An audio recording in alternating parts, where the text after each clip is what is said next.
நாங்க. சுந்தரமூர்த்தி நாயனார் கிட்ட போனாரு தெரியுமா உங்களுக்கு? எப்படி? சுந்தரமூர்த்தி நாயனார் போனாரு. ஆமா. சுந்தரமூர்த்திட்ட போனாரு. எப்பா கல்யாணம் அப்ப போறாரு, கல்யாணம் நடக்க போது 80 வயசு கிழவனாக போறாரு. 80 வயசு கிழவனும் இவ்வளவு அழகா இருப்பானான்னு போறாரு. இந்த கிழவன் எப்ப இவ்வளவு அழகா இருக்கானே எப்படா? யாரு சும்மா இருப்பானா? அவ்வளவு ஒரு அழகு, பெரிய உழவன் சிவபெருமான் இல்லையா? கிழவனாக மாறி வராரு. சுந்தரமூர்த்தி நாயனாரோட திருமணத்தை தடுக்கணும்னு சொல்லி சுந்தரத்தை போய் சொல்றாரு, அப்பா உன்னுடைய பரம்பரையே எனக்கு அடிமை, நீ வாடா என் கூடன்னு சொல்றாரு. இவனுக்கு கோவம் வந்துருது. இந்த நாட்டோட அரசன் நானு, நீ உன்னோட அடிமைன்னு சொல்லிட்டு இருக்கியே, உனக்கு என்ன பித்தா பைத்தியம் பிடிச்சிருக்க? என்ன போய் உன்னோட அடிமைன்னு சொல்லிட்டு இருக்கிய அப்படின்னு சொல்லும் போது சிவபெருமான் சொன்னாரா, உன்னுடைய பாட்டை நாரூரன்னு சொல்லக்கூடியவர் எழுதி கொடுத்தாரு எனக்கு. நாரூரான் எழுதி கொடுத்தாரா, என்னுடைய பரம்பரையே உனக்கு அடிமைன்னு சொல்லி எழுதி கொடுத்தாரா. அதை காமிக்கிறேன் பாருன்னு சொல்லி காமிச்சிருக்காரு.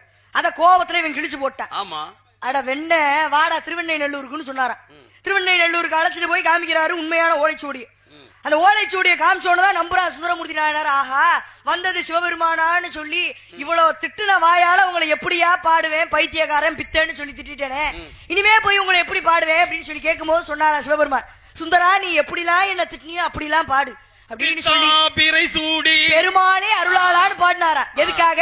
தமிழிலே பாடல் கேட்க வேண்டும் என்பதற்காக சிவபெருமானே இறங்கி வந்து நாடகக்காரனாக நடிச்சாரா. அப்பேற்பட்ட சிறப்பு அந்த நாடக